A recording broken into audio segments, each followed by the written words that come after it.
పార్లమెంటుకు సంబంధించినంత వరకు ఒక విచిత్రమైనటువంటి పరిస్థితి నిన్న. అమిత్ షా ప్రకటన చేయాలి దాని మీదన, దానికోసం పెద్ద ఎత్తున నిరసన. ఖచ్చితంగా అమిత్ షా నోరు విప్పాలి.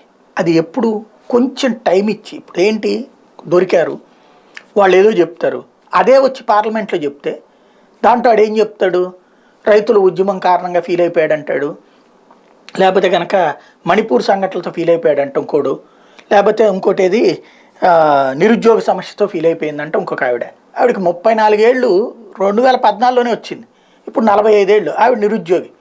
ఉద్యోగాలేమో కుప్పలు తెప్పలు తెచ్చినాయి, ఉద్యోగం చేయడానికి ఒళ్ళు బద్ధకం. కాకపోతే ఐఏఎస్లు ఐపీఎస్లు అవ్వాలి, ఇంకో 25 ఏళ్ళైనా రాసుకుంటూ ఉంటుంది. ఆవిడ ఐఏఎస్ ఐపీఎస్ కాకపోతే ఈ దేశాన్ని నాశనం చేసేసేయాలి. వీళ్ళు ఇట్లాంటి దానికి వెనకాల వీళ్ళకి సంథింగ్ ఎవడో ఉన్నాడు. ఆ ఎవడిదో అన్నో ఇప్పుడు వెతుకుతున్నారు వీళ్ళు, ఎవరికి పాస్ చేశారు, ఏం జరిగింది అన్నటువంటి. భగత్ సింగ్ పేరును అడ్డం పెట్టుకుని నాటకాలు ఆడాలనుకుంటున్నారు. దానికి అసలు వీళ్ళ వెనకాలను కుట్రేంటో దర్యాప్తు చేశాక తేల్చాక కదా అడగాల్సింది.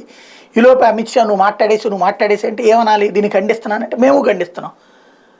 ఈ దేశానికి సంబంధించిన ప్రతిష్టతో ముడిపడి ఉన్నటువంటి అంశంలో కూడా ఇంత నిస్సిగ్గుగా ప్రతిపక్షాలు ఉండటమే ఇక్కడ దరిద్రం.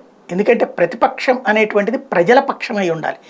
ప్రతిపక్షం అంటే కేవలం ఓట్ల కోసం మాత్రమే రాజకీయం చేసేటది. కనీసం దేశ అంశాల్లో, మిగతా అంశాల్లో రాజకీయం చేసుకోవచ్చు. దేశ భద్రతతో ముడిపడి, దేశ ప్రతిష్టతో ముడిపడి ఉన్న అంశాల దగ్గర కూడా రాజకీయం చేస్తుండటం అన్నటువంటిది ఇక్కడ శాపం.